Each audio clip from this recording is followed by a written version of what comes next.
നമസ്കാരം. ശാസ്ത്രികൾ വന്നില്ലേ ദിനേശ? ബലികർമ്മങ്ങൾക്കുള്ള ഒരുക്കങ്ങൾ നടത്താൻ ശാസ്ത്രികൾ അയച്ചതായിരുന്നു. അതെ, ഇവിടത്തെ ഒരുക്കങ്ങൾ പൂർത്തിയായി കഴിയുമ്പോൾ അദ്ദേഹം എത്തിക്കൊള്ളും.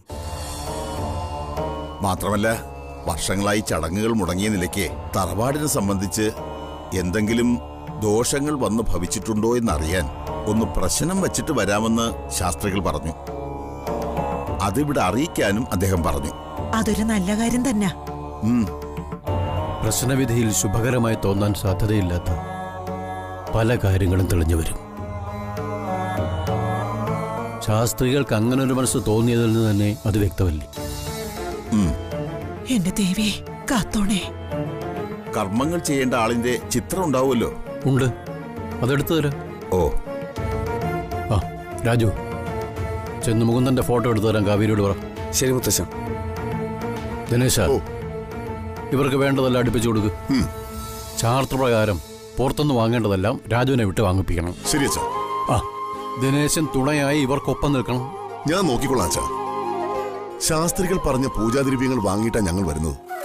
ആ, അത് നന്നായി. ഒന്നിനും സമയമില്ല. വേണ്ട ഒരുക്കങ്ങളില്ലാതെ ആ ചടങ്ങ് നടക്കുന്നത്. അതിന് ഒരു ടെൻഷനും വേണ്ട. ചടങ്ങ് നടക്കേണ്ട രീതിയിൽ തന്നെ നടന്നിരിക്കും. കേട്ടിട്ട് ആശ്ചര്യമാ തോന്നിയത്. 19 വർഷമായിരിക്കുന്നു കർമ്മങ്ങൾ മുടങ്ങിയിട്ട്. തറവാടിന് അതിൻ്റെതായ ദോഷങ്ങൾ ഉണ്ടാവില്ലേ? എന്താ ആരും അത് ഓർക്കാത്തത്? കർമ്മങ്ങൾക്ക് തടസ്സം വന്നു വൈകിയെങ്കിൽ അതിനൊരു കാരണമുണ്ടെന്ന് കരുതാനേ പറ്റൂ. നമ്മൾ ആഗ്രഹിച്ചിട്ട് കാര്യമുണ്ടോ? നടക്കേണ്ടതായ ഒരു സമയമുണ്ട്, അതിപ്പോഴാണ്. അത്രയും കാലം ആത്മാവ് ഭൂമി വിട്ടു പോകരുതെന്നത് ദൈവനിശ്ചയമാകാം. ആത്മാവിനെ ബന്ധിച്ചു നിർത്താൻ പാടില്ല എന്ന് അങ്ങേക്ക് അറിവുള്ള കാര്യമല്ലേ? അത് ദോഷമേ വരുത്തി തീർക്കുകയുള്ളൂ. ആ, ഏതിനും ശാസ്ത്രികൾ വരട്ടെ. ഫോട്ടോ എടുക്കുക, അങ്ങോട്ട് പോകാം. ആ, ദിനേശിന് വലിയ മാറ്റം വന്നു എന്ന് കാവേരി പറഞ്ഞപ്പോ ഞാൻ വിശ്വസിക്കാൻ പോയില്ല. പക്ഷെ ഇന്ന് എനിക്കത് ബോധ്യമായി. ദിനേശന്റെ അടവുകൾ നമ്മൾ എത്ര കണ്ടതാ വസുമതി? അമ്മു കാര്യമായി ഉപദേശിച്ചപ്പോഴാ ദിനേശന് ജീവിക്കാനുള്ള മോഹമൊക്കെ ഉണ്ടായതെന്നല്ലേ കാവേരി പറഞ്ഞത്? അതെ, ആദ്യമൊന്നും അവളും വിശ്വസിച്ചില്ല. ദിനേശൻ ഇപ്പൊ ക്ലബിൽ പോവാറില്ല, ചീട്ടുകളെയും കുടിയേയില്ല. എല്ലാ കാലവും മനുഷ്യർ ഒരുപോലെ തന്നെയാണോ? സമയക്കേട് കൊണ്ടല്ലേ ഓരോന്നിങ്ങനെ കാട്ടിക്കൂട്ടുന്നത്. കവിതയ്ക്കും കാഞ്ചനയ്ക്കും ഒപ്പം അമ്മുവിനെ ശത്രുവായി കണ്ടവനാ അവൻ. ഇപ്പോ മോളേന്ന് വിളിച്ചാ സ്നേഹിക്കുന്നത്. ദിനേശന്റെ മാറ്റങ്ങൾ സത്യമാണോന്നറിയാൻ നമ്മൾ കുറച്ചുകൂടി കാത്തിരിക്കേണ്ടതുണ്ട്. ശാസ്ത്രികൾ വന്നെന്ന് തോന്നുന്നു.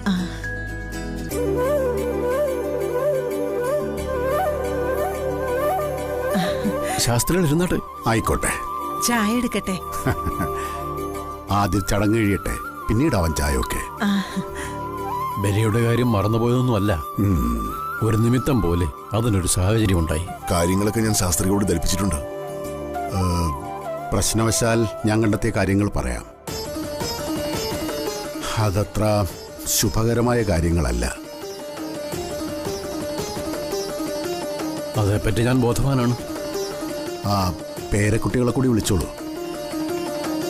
ആ, നീ പോയി സഞ്ജുവിനും ശ്രീകുട്ടിയും കൂട്ടിട്ടോ. അമ്മൂനോട് വരാം. ശരി. ഇനി എന്തൊക്കെയാ കള്ളശാസ്ത്രികൾ തട്ടിവിടാൻ പോകുന്നത്? അത് വിശ്വസിക്കാൻ കുറെ പേര്. മനുഷ്യന്റെ സമാധാനം കെടുത്തുന്ന കാര്യങ്ങൾ അയാൾ പറയും.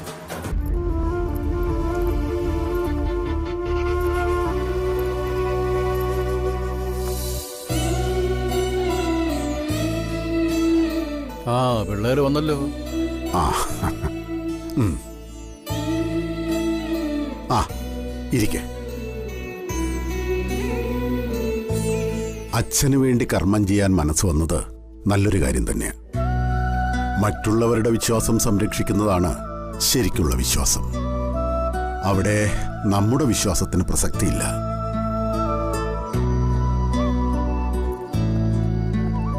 പ്രശ്നങ്ങളിൽ തെളിഞ്ഞ കാര്യമാ ഞാനിനി പറയാൻ പോകുന്നത്. ആത്മാവിന് ഉചിതമായ ക്രിയകൾ ചെയ്ത് യാത്രയാക്കാത്ത കാലത്തോളം ആവാസസ്ഥലം വിട്ട് ആത്മാവിന് പോകാനാവില്ല.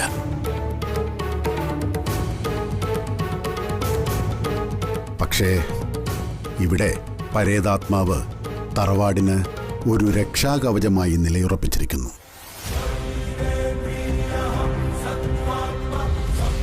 പല ആപത്തുകളിൽ നിന്നും മകന് രക്ഷയായി മാറി. ഇതൊക്കെ തട്ടിവിടാൻ ഇയാൾക്ക് എങ്ങനെ കഴിയുന്നു? വിവരവും വിദ്യാഭ്യാസമുള്ള കുട്ടികളുടെ മുന്നിൽ വെച്ച് പറയാൻ ഇയാൾക്ക് കുറച്ച് ഉളുപ്പ് വേണ്ടേ? തൊണ്ട തൊടാതെ വിഴുങ്ങാനും ആളുണ്ടല്ലോ. ആത്മാവ് വീട് വിട്ടു പോകുമ്പോൾ ആപത്തുകൾ വന്ന് ഭവിക്കാൻ സാധ്യത കാണുന്നു.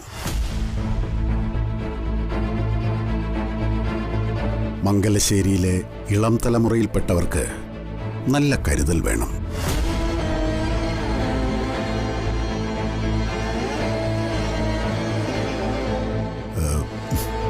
ജീവാപായം വരെ സംഭവിക്കാം.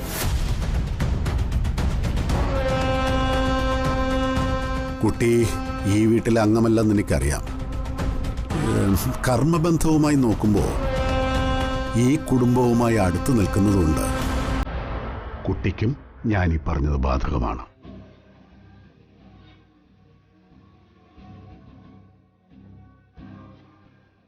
കുട്ടി മരണം മുന്നിൽ കണ്ട നിമിഷങ്ങൾ വരെ ഉണ്ടായിട്ടുണ്ടല്ലേ?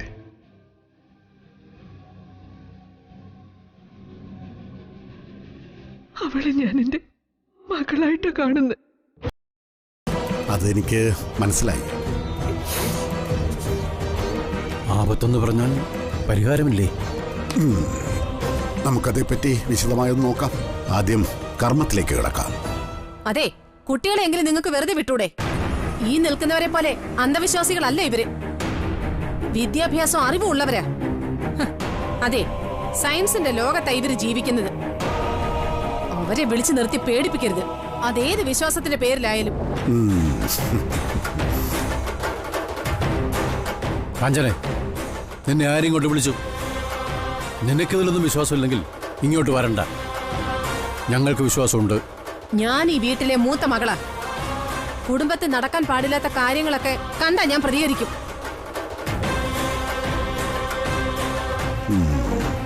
ഇയാളെ പണത്തിന് വേണ്ടി പറയുന്നതൊന്നും കേട്ടു നിൽക്കാൻ എന്നെ കിട്ടില്ല.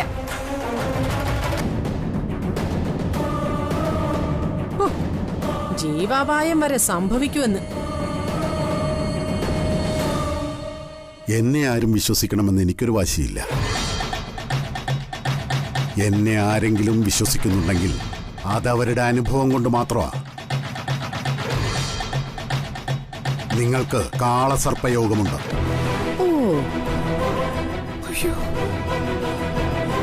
മംഗലശ്ശേരിയിലെ മൂത്ത മകളല്ലേ നിങ്ങൾ? പ്രശ്നവിധിയിൽ ഞാൻ കണ്ടത് മാത്രമാണ് പറഞ്ഞത്. ഓഹോ, വിഡ്ഢിത്തം ചോദ്യം ചെയ്യാൻ വന്നപ്പോ നിങ്ങള് എന്നെ പേടിപ്പിക്കുകയാണോ? എവിടെയാണ് നിങ്ങളുടെ ഭർത്താവ്? ഭർത്താവുമായി വേർപെട്ടല്ലേ നിങ്ങൾ ജീവിക്കുന്നത്? ഞാൻ എന്റെ ഭർത്താവുമായിട്ട് വേർപിരിഞ്ഞ് ജീവിക്കുകയാണെന്നാണോ നിങ്ങൾ പറഞ്ഞു സ്ഥാപിക്കാൻ വരുന്നത്?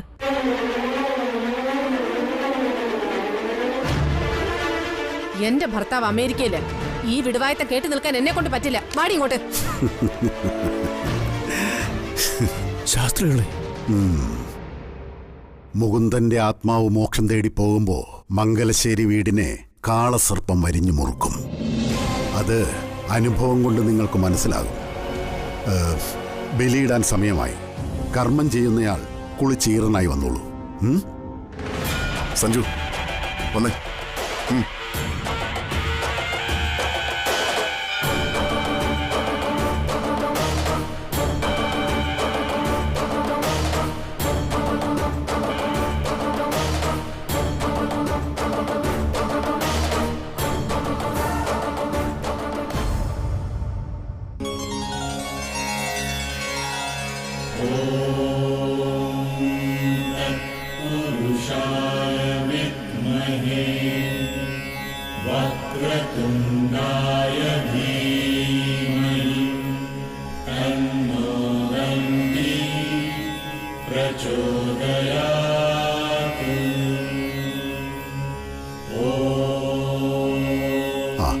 ഒരു കാൽമുട്ടിലിരുന്നോളൂ.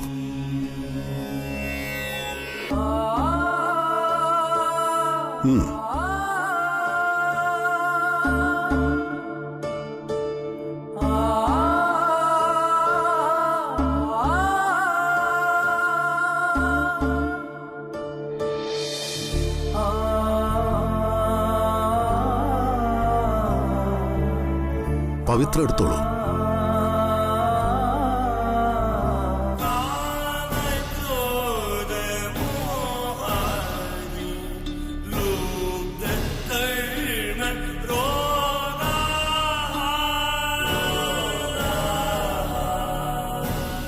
പവിത്രം വലത് കൈയിലെ അണിവിരലിൽ ധരിച്ചോളൂ.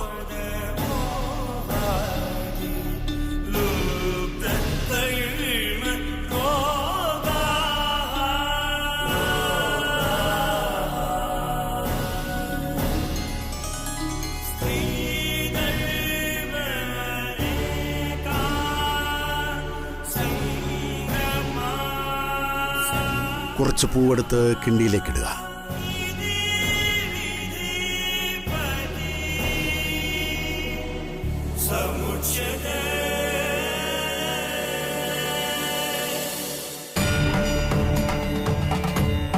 ഇനി വലത് കൈ കൊണ്ട് പൊത്തിപ്പിടിച്ച് ഇടത് കൈ മുകളിൽ വയ്ക്കുക.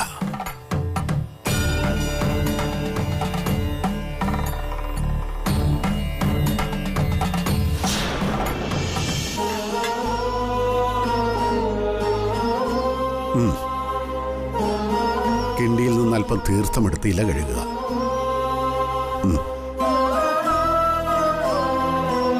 ഇനി ചന്ദനം തീർത്ഥത്തോട് തൊട്ട് ഓം എന്നെഴുതുക. കൈ നനച്ചോളൂ. എഴുതിക്കോളൂ. പരേതാത്മാവിനെ ആവാഹിച്ച് വരുത്തിയിരുത്താനുള്ള പീഠമൊരുക്കലാണ്. ഇത് കഴിഞ്ഞിട്ട് അതിലേക്ക് ദർഭ എടുത്ത് വെക്കുക. വെച്ചോളൂ. വെച്ചാ മതി. ഇനി മരിച്ചുപോയ ആളിന്റെ പൂർണ്ണ രൂപം മനസ്സിലേക്ക് ഓർക്കുക.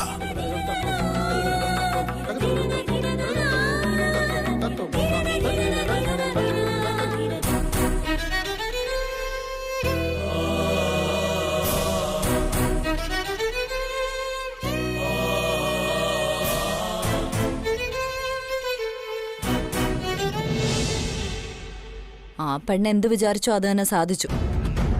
ശ്രീദേവി മുറി വിട്ടിറങ്ങിയാൽ സഞ്ജുവിന് കർമ്മം ചെയ്യേണ്ടി വരുമെന്ന് അവൾക്കറിയായിരുന്നു. എന്നെ തോൽപ്പിച്ച് കളഞ്ഞത് എന്റെ മകളാ. എനിക്കിത് സഹിക്കാൻ കഴിയുന്നില്ല. ഞാൻ അവളുടെ അമ്മയാണെന്നതിന് എന്ത് തെളിവാന്ന് അവൾ ചോദിച്ചു. ചടങ്ങ് നടക്കട്ടെ.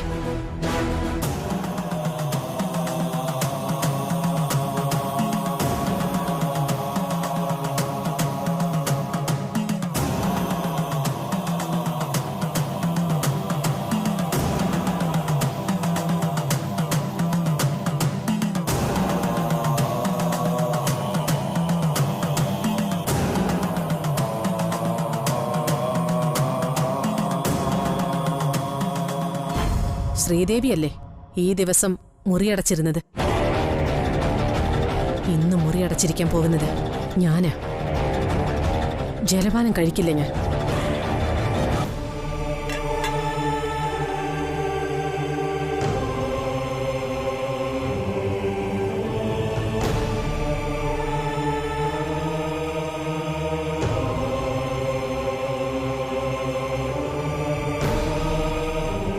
ഇനി സർവ്വ അപരാധങ്ങളും പുറത്ത് ബലിയേറ്റുവാങ്ങാൻ പരേതാത്മാവിനോട് പ്രാർത്ഥിക്കുക.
സഞ്ജു സഞ്ജു പോയി ഡ്രസ് മാറും. കാക്ക പിണ്ടം എടുത്തോളൂ. കാക്ക വരട്ടെ.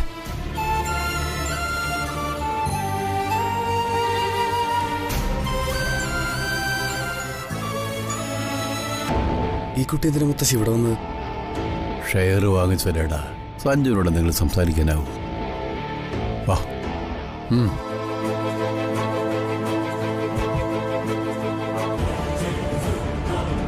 നീ എന്തിനാ മനു അവളെയും കൊണ്ട് ഇങ്ങോട്ട് വന്നത്? ഞാനല്ല, അവൾ എന്നെയാ കൊണ്ടുവന്ന്. എന്നെ ഒന്ന് കാണണം, ഒരു സ്ഥലം വരെ പോണമെന്ന് പറഞ്ഞാ സഞ്ജന വിളിച്ചത്. അവളുടെ കാറിൽ കയറിയിട്ടും എവിടേക്കാ പോണെന്ന് സഞ്ജന എന്നോട് പറഞ്ഞില്ല. പിന്നീടാ ഞാൻ അറിഞ്ഞത് ഇങ്ങോട്ടാണെന്ന്. ഇന്നിവിടെ ആണ്ടുബലി നടക്കുന്ന വിവരം അവൾ എങ്ങനെ അറിഞ്ഞു? ഒന്നും അറിഞ്ഞിട്ടുള്ള വരവല്ല സ്വാതി അവളുടേത്. സഞ്ജുന അവളെ വിളിച്ച് കാര്യം പറഞ്ഞോ? അവൾ പറഞ്ഞു ഉച്ചവരെ ഓഫീസിൽ ഉണ്ടാവില്ലെന്ന് മാത്രം അവൻ പറഞ്ഞു. അവൾ അപ്പോയിന്റ്മെന്റ് ചോദിച്ചിട്ടാ അവൻ അങ്ങനെ പറഞ്ഞു. അവള് മംഗലശ്ശേരി ഗ്രൂപ്പ്സിന്റെ ഷെയർ വാങ്ങിയത് ഓക്കെ, പക്ഷെ വീട്ടിലേക്കുള്ള വരവ് ഞാൻ ഇഷ്ടപ്പെടുന്നില്ല മനു. എല്ലാം അറിയുന്ന മനു തന്നെ അതിന് അവസരം ഉണ്ടാക്കി കൊടുക്കരുത്. ഒന്നും അല്ലേലും പഠിക്കുന്ന കാലത്ത് മനു അവളുടെ പിന്നാലെ കുറെ നടന്നതല്ലേ. സത്യത്തിൽ സഞ്ജന ഇപ്പോഴും മനുവിന്റെ മനസ്സിലുണ്ടോ? അവളെ അല്ലാതെ മറ്റൊരു പെണ്ണിനെയും ഈ നിമിഷം വരെ ഞാൻ ഇഷ്ടപ്പെട്ടിട്ടില്ല. സഞ്ജനെ കൊണ്ട് ഷെയർ വാങ്ങിച്ചതില് മനുവിന് പങ്കുണ്ടോ? ഈ ചോദ്യം സഞ്ജു എന്നോട് ചോദിച്ചു. സഞ്ജുവിനോട് ജീവൻ പോയാലും ഞാൻ കള്ളം പറയില്ല. സത്യത്തിൽ ആഗ്നേയ ഗ്രൂപ്പ്സിന്റെ ചെയർമാന്റെ മകളാണ് സഞ്ജനെന്ന് എനിക്കറിയില്ലായിരുന്നു. അന്ന് ഫംഗ്ഷന് വെച്ച് അവള് പറയുമ്പോഴാ ഞാനത് അറിയുന്നത്. സഞ്ജനയോട് ഞാൻ ഒരു നീരസവും കാണിക്കില്ല. ഒന്ന് ഞാൻ പറയാൻ മനു, സഞ്ജുവിനോടുള്ള ആ പഴയ വൺ വേ ട്രാഫിക് പ്രണയവുമായിട്ടാണ് അവള് വീണ്ടും അവതരിച്ചിരിക്കുന്നതെങ്കിൽ മനു തന്നെ അവളെ പറഞ്ഞു മനസ്സിലാക്കി തിരിച്ചയക്കണം. ഉടനെ തന്നെ എന്റെ സഞ്ജുന്റെ വിവാഹം ഉണ്ടാവും. അച്ഛൻ ലീവിന് വരാൻ പോവാ.